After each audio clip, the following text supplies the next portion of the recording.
Hello guys, कैसे हो आप सभी। आशा करती हूँ सभी अच्छे होंगे, बढ़िया होंगे। स्वागत करती हूँ मैं आप सभी का अपने YouTube channel study with Deepa Saini में। आज की क्लास हमारी एनसीईआरटी सीरीज से रिलेटेड है और आज की क्लास में हम अपनी क्लास 7th की एनसीईआरटी पढ़ रहे हैं, जो कि भूगोल की पाठ्य पुस्तक है और पुस्तक का नाम है भाई हमारा पर्यावरण। तो इससे पहले 2 चैप्टर्स मैं आपको करा चुकी हूँ इस बुक के, 7th क्लास की बुक के चैप्टर नंबर 1 और 2। आज की क्लास में हम चैप्टर नंबर 3 पढ़ेंगे। ठीक है, चैप्टर नंबर 3 करेंगे हम आज की क्लास में। तो भाई अगर आपको ये एनसीईआरटी सीरीज़ अच्छी लग रही है तो प्लीज़ लाइक कीजिए, शेयर कीजिए और सब्सक्राइब कीजिए मेरे चैनल को। तो चलिए शुरू करते हैं अपनी आज की वीडियो। Chapter 3 NCERT book. तो चैप्टर का नाम है चैप्टर 3। चैप्टर में क्या है कि भाई हमारी बदलती पृथ्वी। चैप्टर का क्या नाम है? हमारी बदलती पृथ्वी। जैसा कि आपको पता है पृथ्वी पर बहुत कुछ अलग अलग चीज़ें होती हैं और उन सबको ही पूरा डिटेल से स्टडी करेंगे हम आज की क्लास में। तो चलिए शुरू करते हैं। स्थल मंडल यानी लिथोस्फेयर, जो कि हमारी पृथ्वी में 0 से 50 किलोमीटर के बीच पाया जाता है, पृथ्वी की ऊपर वाली परत से। ठीक है, भूपट्टी वाले पार्ट में स्थल मंडल लिथोस्फेयर अनेक प्लेटों में विभाजित है, जिसे कहते हैं स्थल मंडलीय प्लेट।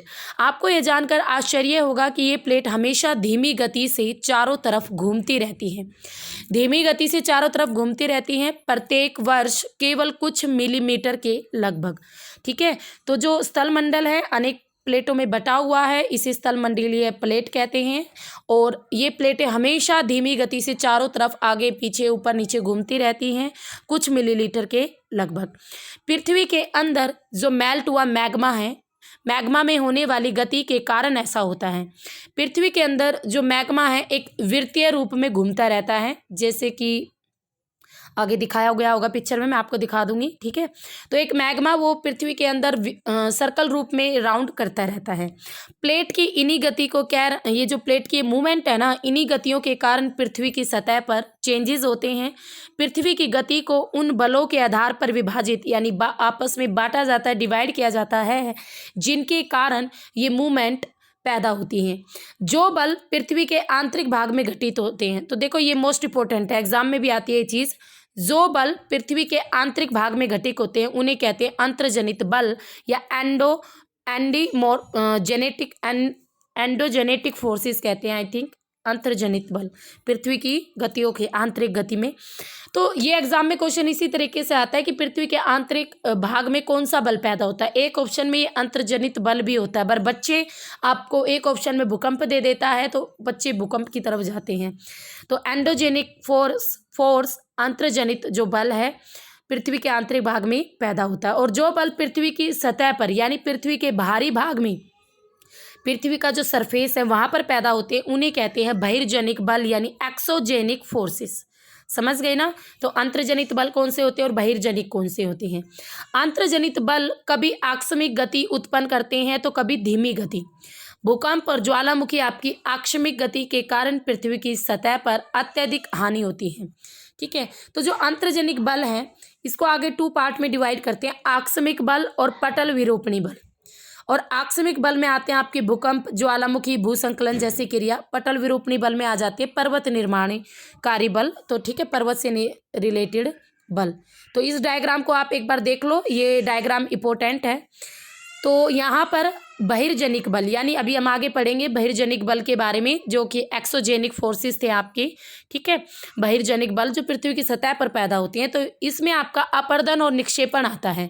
अपर्दन जो नदियाँ करती हैं, जैसे नदियाँ करती है, बहता हुआ पानी करता है, पवनें करती हैं, समुद्री तरंगे करती है, हिमनद करती हैं, तो ये सारी चीज़ें इसमें आ जाती हैं। अब इसके बाद यहाँ पर ये बॉक्स वाला ज़्यादा इंपॉर्टेंट नहीं है, बट ये स्थल मंडलीय प्लेट को थोड़ा समझ लो। भूपट्टी में अनेक बड़ी और कुछ छोटी, कठोर और असमान आकार की प्लेटें होती हैं, जिन पर महाद्वीप और महासागर टिके हुए हैं। और ये प्लेट आकार की है भाई, इसीलिए इसे प्लेट कहते हैं। ये चट्टानों के बड़े बड़े टुकड़े होते हैं, हजारों और किलोमीटर लंबे चौड़े, और प्लेट की शेप में होते हैं, इसीलिए इन्हें प्लेट कहते हैं। और प्लेट शब्द इन बड़ी बड़ी चट्टानों को किसने दिया था? टूजो विल्सन महोदय ने। टूजो विल्सन महोदय ने सबसे पहले प्लेट शब्द का यूज़ किया था। ये एग्जाम में आता है आपका। टूजो विल्सन महोदय ने सबसे पहले प्लेट शब्द का यूज़ किया था। अब यहाँ पर हमने डायग्राम दे दिया, तो अब आपको कुछ आकस्मिक बल दिए हुए हैं, जैसे ज्वालामुखी। तो आपका जो ज्वालामुखी है इसका ये आप देख भी सकते हो। तो ज्वालामुखी भूपट्टी पर एक ऐसा खुला हुआ छिद्र होता है जिससे पिघले हुए पदार्थ अचानक बाहर निकल आते हैं। समझ रहे हो? तो देखो ये आपको डायग्राम एक बार माइंड में सेट कर लो। ये आपका मेंटल वाला पार्ट है, यानी मेंटल से ही आपका लावा ऊपर की ओर आ रहा है। हमारी पृथ्वी की जो मेंटल परत है ना, अंदर वाली internal structure of the earth में जो इंटरनल लेयर्स हैं पृथ्वी की, मेंटल सेकंड लेयर, तो उसी से आपका मैग्मा ऊपर आता है और फिर धरातल से आता हुआ बाहर फैल जाता है। तो आपकी गैसें, राख, क्रेटर। ये क्रेटर क्या है? जिस छेद से आपका जो पिघले हुए पदार्थ है, जो गैसेज हैं, बाहर आती है, पृथ्वी पर आकर फैलती है, उन्हें ही कहते हैं क्रेटर। और जब ये क्रेटर बहुत बड़ा हो जाता है ना, बार बार बड़ा होता चला जाता है, तो इसे काल्डेरा के नाम से जाना जाता है। जब आपका क्रेटर बड़ा होता चला जाता है तो इसे काल्डेरा कहते हैं। इसके अलावा निकास वेंट, यानी जिस पाइप से या जिस नली के माध्यम से आपका मैग्मा बाहर आके फैलता है और जिस पाइप से धरातल तक आता है उसे कहते हैं निकास या वेंट। और ये लावा, ठीक है, लावा तो आप सभी जानते ही हो। तो ये भाई एक ज्वालामुखी का पिक्चर है कि कैसे ज्वालामुखी आता है। तो यहाँ पर आपको एक्सोजेनेटिक और एक्सोजेनिक जो फोर्सेस हैं इनकी उत्पत्ति दी हुई है अलग अलग वर्ड से। तो एंडो यानी अंतर्जनिक जो आपका बल था, एंडो इसका मीनिंग होता है अंतः, अंतः यानी आंतरिक यानी पृथ्वी के अंदर। एक्सो यानी बाह्य, एक्सो का मीनिंग होता है बाह्य, बाह्य यानी बाहरी यानी पृथ्वी के बाहर। जेनिक प्लस उत्पत्ति, जेनिक होता है, जेनिक का मीनिंग उत्पत्ति। तो एंडोजेनिक और एक्सोजेनिक, समझ लिया। तो आगे चलते हैं। तो यहाँ पर आपको बताया गया प्लेटों की मूवमेंट के बारे में, कैसे भूकंप ज्वालामुखी के बारे में। इस प्रकार स्थलमंडलीय प्लेटों के गति करने पर पृथ्वी की जो सतह है उस पर कंपन पैदा होता है। जब आपकी प्लेट, मान लो ये दो आपकी प्लेट है, ये दो प्लेट एक दूसरे के नज़दीक आती हैं या एक दूसरे के दूर जाती हैं, तब इनमें खिंचावट, या नज़दीक आती है तो हल्का फुल्का टकरा जाती है। तो इस वजह से क्या होता है, पृथ्वी के चारों ओर एक कंपन, एक कपकपाहट पैदा होती है और यही आपकी मूवमेंट कर सकता है। और इसी कंपन को कहते हैं भूकंप यानी अर्थक्वेक। समझ गए भूकंप किसे कहते हैं? भूपट्टी के नीचे वह स्थान जहां पर आपका कंपन आरंभ होता है उसे भूकंप का उद्गम केंद्र कहते हैं। उद्गम केंद्र, उद्गम केंद्र, ठीक है, किसे कहते हैं? जहां पर आपका कंपन पैदा होता है। तो देखो ये वाला, यहाँ से आपका कंपन पैदा होना शुरू हुआ, तो इसी पॉइंट को क्या कहेंगे? उद्गम केंद्र। देखो यहाँ पे दिया हुआ भी है, उद्गम केंद्र वह स्थान जहाँ पर भूकंप पैदा होता है वह भूकंपी ऊर्जा का उद्गम केंद्र कहलाता है। समझ गए? उद्गम केंद्र के ठीक ऊपर, उद्गम केंद्र के ठीक ऊपर भू सतह पर उसके निकटतम स्थान को एपिसेंटर कहते हैं। यानी देखो ये उद्गम केंद्र है, उद्गम केंद्र से ठीक ऊपर यानी 90 डिग्री के एंगल पर, उद्गम केंद्र से ठीक ऊपर यहाँ पर ये आपका एपिसेंटर है। क्या है? एपिसेंटर। एपिसेंटर कह सकते हैं इंग्लिश में, हिंदी में अधिकेंद्र कहते हैं। अधिकेंद्र से कंपन बाहर की तरंगों के रूप में गमन करता है, यानी अधिकेंद्र से जो आपकी कपकपाहट आती है वो बाहर की तरंगों, देखो बाहर की तरफ है ना ये तरंगों की वेव, अधिकेंद्र के जो निकटतम वाले पार्ट होते हैं सबसे अधिक हानि वहीं पर होती है। जो अधिकेंद्र वाले एरिया वाले पार्ट होते हैं ना, अधिकेंद्र के नज़दीक जो पार्ट होंगे उन्हीं में ही सबसे ज़्यादा हानि होती है भूकंप से। अधिकेंद्र से जैसे जैसे, एपिसेंटर से जैसे जैसे दूरी बढ़ती जाएगी वैसे भूकंप की तीव्रता में भी धीरे धीरे कमी आती चली जाती है। तो भूकंपीय तरंगें सभी दिशाओं से बाहर की ओर ही निकलती हैं और धरातल तक आकर विनाश करती है बहुत भयंकर। यहाँ पर आपके लिए इम्पोर्टेंट एक और चीज़ है, यहाँ पर ये 3 प्रकार की भूकंपीय तरंगों के बारे में बताया गया है कि भूकंपीय तरंगें 3 प्रकार की होती है। पी तरंगे, जिसे अनुदैर्घ्य तरंगे भी कहते हैं, इन्हें प्राइमरी वेव्स के नाम से भी जाना जाता है। सेकेंड इज एस तरंगे, जिसे सेकेंडरी वेव भी कहते हैं, द्वितीयक तरंगों के नाम से जो जानी जाती है, अनुप्रस्थ तरंगे।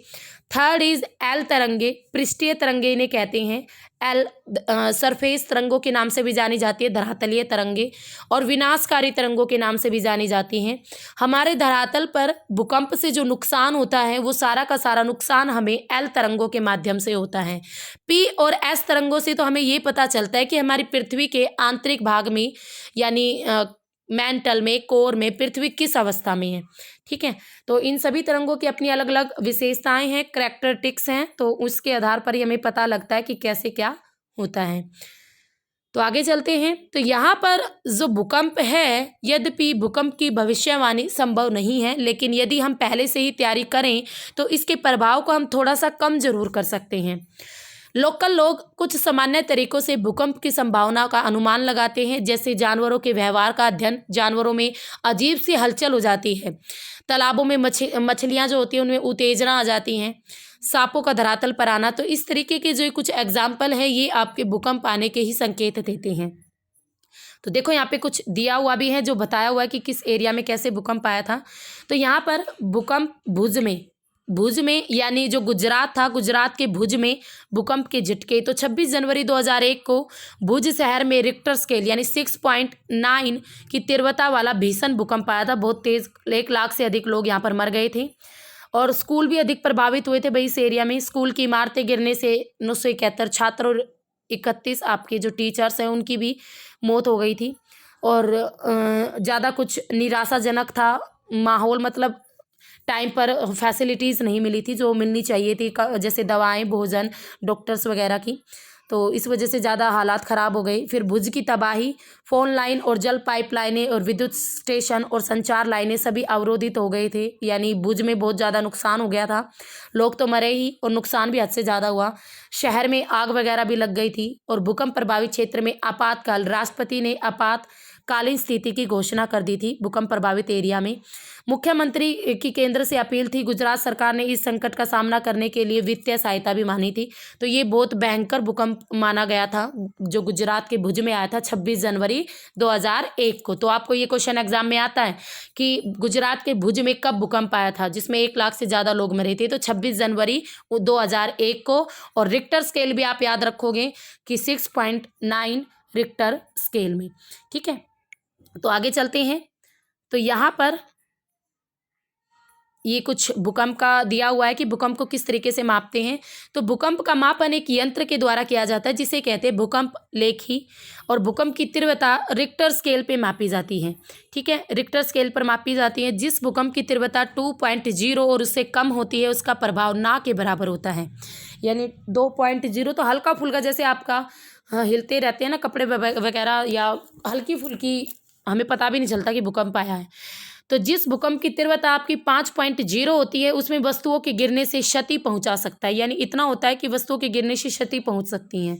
भूकंप की तीव्रता अगर 6.0 इससे अधिक है तो वह बहुत शक्तिशाली होगा, और 7.0 है तो अधिक है, और सर्वाधिक शक्तिशाली माना जाता है 7.0। ठीक है, तो यहाँ पर भूकंप के बाद ये कुछ वर्क दिया है एनसीईआरटी वाले स्टूडेंट को, तो हमारे काम का नहीं है, हम इससे बच के जा सकते हैं। तो यहाँ पर देखो आप कैसे बच सकते हैं भूकंप से। सुरक्षित स्थान, रसोई के काउंटर या मेज़ के नीचे या दीवार के अंदरूनी कोने में आप, और इनसे दूर रहें। आग लगने वाले स्थान, जैसे इनके तो पास आप इनमें छुप कर रह सकते हो। और किन से दूर रहना, आग लगने वाले एरिया से, चिमनी के आसपास से दूर, टूट सकने वाली खिड़कियों से, दर्पण से, तस्वीर से, फ्रेम से, तो इस प्रकार की चीज़ों से दूर रहना है। पहले से तैयार रहें, यानी अपने दोस्तों और पारिवारिक सदस्यों के बीच जागरूकता फैलाएं और आपदा का सामना विश्वास से करें। तो ये कुछ बचाव की तैयारी के तरीके हैं भूकंप से। ठीक है, नेक्स्ट आता है इसमें आपकी मुख्य सतलाकृतियाँ। तो आपकी किस प्रकार की कैसी सतलाकृतियाँ होती हैं। तो अपरतय और अपक्षय नामक 2 प्रक्रमों द्वारा दृश्य भूमि लगातार विघटित होती रहती है। पृथ्वी की सतह पर शैलों के टूटने से अपक्षय की क्रिया होती है। जब आपकी चट्टानें टूटती है ना तो अपक्षय की क्रिया अधिक देखने को मिलती है। भूदृश्य पर जल, पवन, हिम जैसे विभिन्न घटकों के द्वारा होने वाले क्षय को ही अपरदन कहते हैं। वायु, जल आदि अपरदित पदार्थ को एक स्थान से दूसरे स्थान पर ले जाते हैं।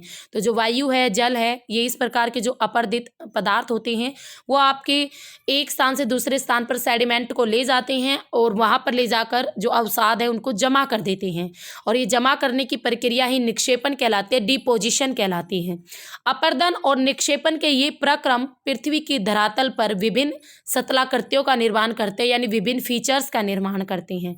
ठीक है, तो इस प्रकार के जो ये है आपके अपरदन यानी किसी भी चीज़ को काटा फीटा और मिट्टी को काट कर ले गए और किसी अन्य स्थान पर ले जाकर मिट्टी को जमा कर दिया, तो अपर्दन और निक्षेपण वाली क्रिया हो गई। और अपर्दन और निक्षेपण से फिर पृथ्वी के धरातल पर जो विभिन्न प्रकार के फीचर्स बनते हैं उनको हम करेंगे। तो सबसे पहले भाई आपके नदी के कार्य हैं।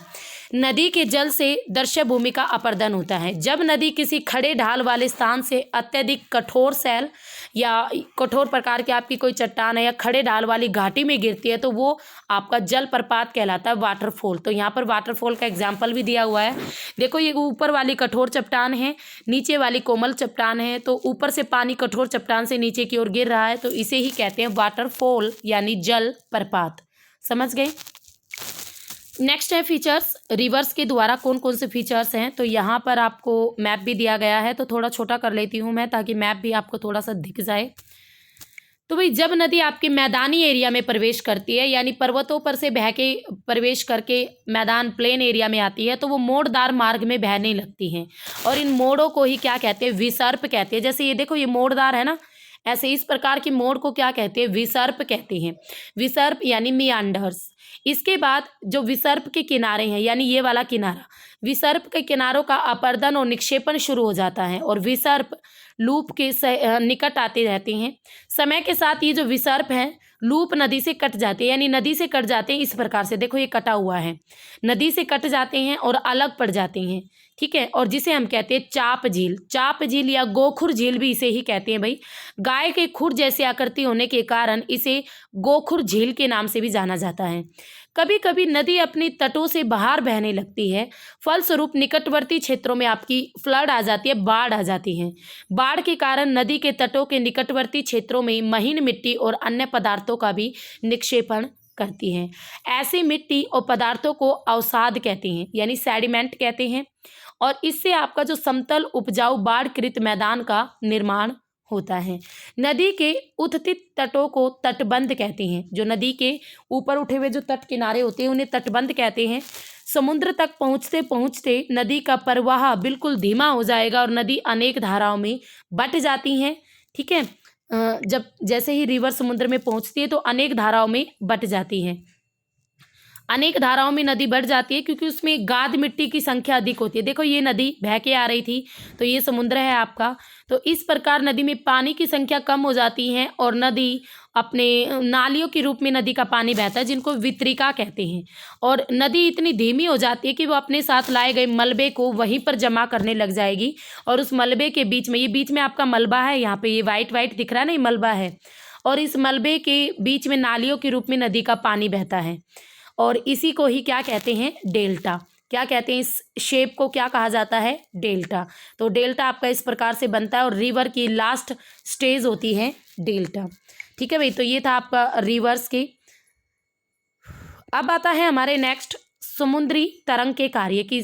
जो समुद्री तरंग होती है, समुद्रों के अंदर जो लहरें उठती है वो किस प्रकार के काम करती हैं। तो समुद्री तरंगों में अपर्दन और निक्षेपण दोनों चीज़ होती हैं। जो लहरें होती हैं वो चट्टानों को काटती पाटती भी है और उनके साथ जो मलबा आता है उसको या तो समुद्र के अंदर ले जाएगी, कई बार समुद्र का मलबा बाहर ले आती है। तो दोनों तरीके से समुद्री तरंगें काम करती हैं। सी वेव लगातार शैलों से टकराती रहती है और दरार पड़ जाती है। टाइम के साथ साथ ये दरारें बड़ी और चौड़ी हो जाएंगी और इनको समुद्री गुफा भी कहते हैं।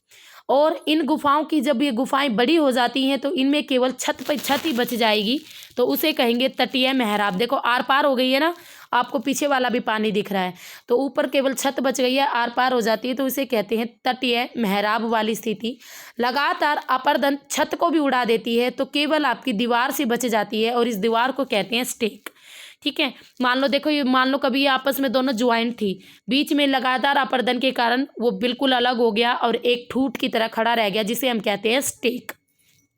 समुद्री जल के ऊपर लगभग ऊर्ध्वाधर उठे हुए ऊंचे शैलीय तटों को समुद्री भृगु भी कहा जाता है। जो आपके देखो कई बार आपने देखा होगा, ऐसे यहाँ पे मान लो आपका समुद्र है ये, तो यहाँ से कोई चट्टान इस तरीके से समुद्र की ओर मुंह करके खड़ी रहती है, तो उसे कहते हैं समुद्री भृगु यानी सी क्लिफ। समुद्री तरंगे किनारों पर अवसाद जमा करके समुद्री पुलीन का भी काम करती हैं, ठीक है। तो ये थी आपकी समुद्री तरंग के कार्य, जो कि अपर्दन भी करती हैं और निक्षेपण भी करती है, इरोजन भी करती है और डिपोजिशन भी करती हैं। नेक्स्ट आता है हमारा हिम नदी के कार्य। जो हिम नदी है वो किस प्रकार काम करती हैं। तो जो हिम नदी यानी बर्फ़, ग्लेशियर, तो भाई जो आपके ग्लेशियर है ना वो भी खिसकते हैं अपनी जगह से। ऐसा नहीं होता कि बर्फ़ एक ही जगह पड़ी रहती है, बर्फ़ भी अपनी जगह से खिसकती है। हिमनद और हिमानी बर्फ़ की नदियाँ होती हैं। हिमनद अपने नीचे की कठोर चट्टानों से गोलाश्मी मिट्टी और पत्थरों को अपरदित कर देती है। गोलाश्मी मिट्टी और पत्थरों से भूदर्शय का अपरदन करती हैं। हिमनद गहरे गर्तों का निर्माण करते हैं। पर्वतीय एरियाज में बर्फ़ पिघलने से फिर उन आपके जो गड्ढे बन गए उनमें पानी भर जाएगा और फिर वो झीलें बन जाती है, लेक्स बन जाती हैं। और हिमनद के द्वारा लाए गए पदार्थ जैसे बर्फ़ भी अपने साथ बड़े बड़ी चट्टानों को, रेत को, मिट्टी को अपने साथ खींचे ले आती है और उसे जमा कर देती हैं। और इस प्रकार के जो निक्षेप हैं उन्हें कहते हैं ग्लेशियर, हिमोड, एस्कर। ठीक है, ग्लेशियर, एस्कर या हिमोड के नाम से भी ये जाने जाते हैं। तो इस चीज़ को भूल जाना। आपकी बर्फ़ के अंदर भी मूवमेंट होती है, वो भी आपका अपरदन भी करती है और निक्षेपण भी करती है अवसादों का, सेडिमेंट का। इसके बाद नेक्स्ट आते हैं पवन के कार्य। तो यहाँ पे देखो आपको बालू के टिब्बे दिखाए हुए हैं रेगिस्तान में। तो वैसे तो एनसीईआरटी बुक्स आई थिंक बहुत अच्छी है क्योंकि आपको कई कंसेप्ट यहाँ पे देखने से ही क्लियर हो जाते हैं। क्या आप सभी ने रेगिस्तान देखा है? नहीं भाई, मैंने तो देखा नहीं है, आपने देखा है या नहीं देखा आई डोंट नो। तो बालू टिब्बे के कुछ चित्र एकत्र करके उनका प्रयास कीजिए। ठीक है, बालू के टिब्बे वाला चित्र देख लो। तो ये देख लिया भाई हमने रेगिस्तान, ये ऐसा होता है रेगिस्तान। रेगिस्तान में आपकी पवन, अपरदन और निक्षेपण ये सारे के सारे मुख्य कार्य के रूप में होते हैं। ठीक है, रेगिस्तान के अंदर आपकी पवन अपरदन भी करती है और निक्षेपण भी करती है, यानी चीज मिट्टी को काट पीट के, चट्टानों को काटती पीटती भी है और उसको अपने साथ बहाकर दूर कहीं ले जाके जमा भी कर देती है। रेगिस्तान में आप छत्रक आकार के शैल भी देख सकते हो, जिन्हें सामान्यतः छत्रक शैल कहते हैं। रेगिस्तान में अगर कोई भी आपकी चट्टान आ जाती है ना, तो उस चट्टान को पवन काट देती हैं, छेद कर देंगी, फिर खिड़की की आकार बना देगी। तो इस तरीके से कई कई अलग अलग शेप में काटती है और ये उसमें से ही एक शेप का नाम है छत्रक शैल। पवन शैल के ऊपरी भाग की अपेक्षा निचले भाग में आसानी से काटती है। इसीलिए आपके देखो जब भी हवा बहेगी ना, तो ये मान लो आपकी कोई चट्टान है तो वो इसके ना नीचे वाले भाग को अधिक काटेगी। क्यों?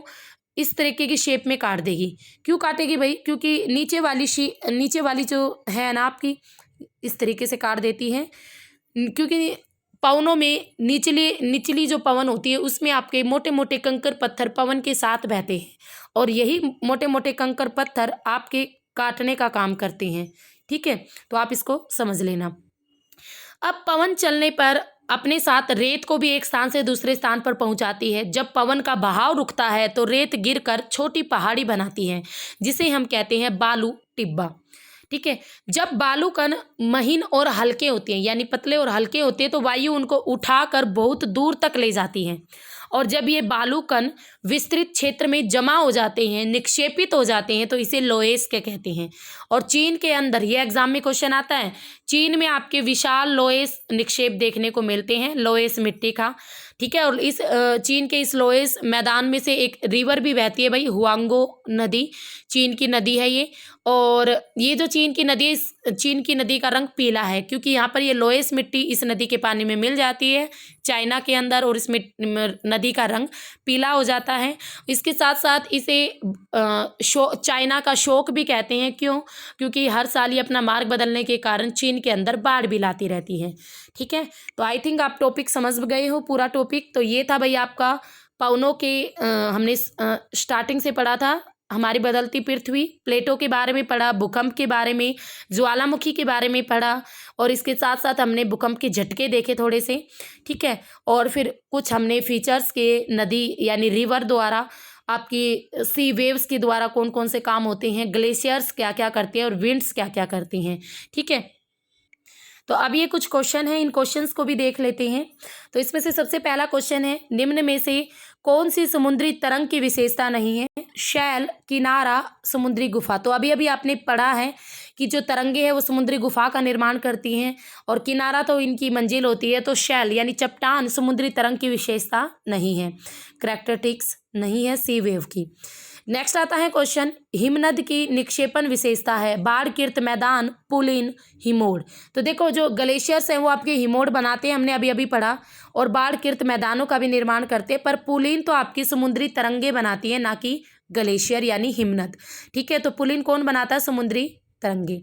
नेक्स्ट आता है थर्ड, पृथ्वी की आकस्मिक गतियों के कारण कौन सी घटना होती है? तो पृथ्वी की आकस्मिक गतियों के कारण आपके भूकंप और ज्वालामुखी आते हैं। ऑप्शन देखो, ज्वालामुखी, वलन, बाढ़कृत, मैदान। तो राइट आंसर इज ज्वालामुखी यानी volcano. Volcano is right answer. Next आता है छत्रक शैलें पाई जाती है रेगिस्तान में, नदी घाटी में, हिमनद में। तो छत्रक शैलें आपकी छत्रक जो कि मैंने पूरा डिटेल में भी बताया, तो ये आपकी रेगिस्तान में पाई जाती है। कब? रेगिस्तान में। नेक्स्ट आता है चाप झील कहाँ पाई जाती है? तो चाप झील, चाप झील जिसका दूसरा नाम मैंने क्या बताया था आपको, वो आप मुझे कमेंट बॉक्स में लिख के बताओगे, तभी मुझे पता चलेगा आप मेरे वीडियोस को पूरा देखते हो या नहीं देखते। तो चाप झील कहाँ पाई जाती हैं? हिमनद, नदी घाटी, रेगिस्तान। तो जो नदियां हैं वही चाप झील का निर्माण करती हैं। मियांडर से जब रिवर ऐसे बहती है तो ये वाला हिस्सा टूट कर काफ़ी अपर्दन के बाद अलग हो जाता है और एक झील का रूप धारण कर लेता है, जिसे कहते हैं चाप झील। ओके, तो कैसी लगी भाई आप सबको आज की हमारी क्लास? एनसीईआरटी चैप्टर हमारी बदलती पृथ्वी। आपको पूरा चैप्टर अच्छी तरीके से समझ में आ गया है, कोई भी आपको इशू नहीं रहा होगा। मैंने पूरा एक एक कंसेप्ट आपको क्लियर कर दिया है। तो अगर आपको वीडियो अच्छी लगी तो प्लीज़ लाइक और शेयर कर दिया करो, ताकि मेरा मनोबल भी बढ़े, और सब्सक्राइब करो मेरे चैनल को, तभी आप फ्यूचर में न्यू वीडियो देख पाओगे। और इसके साथ साथ भाई बेल आइकन ज़रूर प्रेस किया करो, तभी मेरी वीडियो का नोटिफिकेशन आपके पास पहुंचेगा, वरना नहीं पहुंचेगा और आपको वीडियो नहीं दिखेगी मेरी। ठीक है, तो बेल आइकन भी प्रेस ज़रूर करना। और इसके साथ साथ अब अचीवर्स एकेडमी ऐप पर पीजीटी और नेट ज्योग्राफी का पेड कोर्स अवेलेबल है। तो जो स्टूडेंट पीजीटी और नेट जियो पढ़ना चाहते हैं, ठीक है, तो वो अचीवर्स एकेडमी ऐप ज्वाइन करें और वहाँ से पेड कोर्स ले लें। ठीक है भाई, फिर मिलेंगे, तब तक के लिए have a nice day. Okay, bye bye, see you.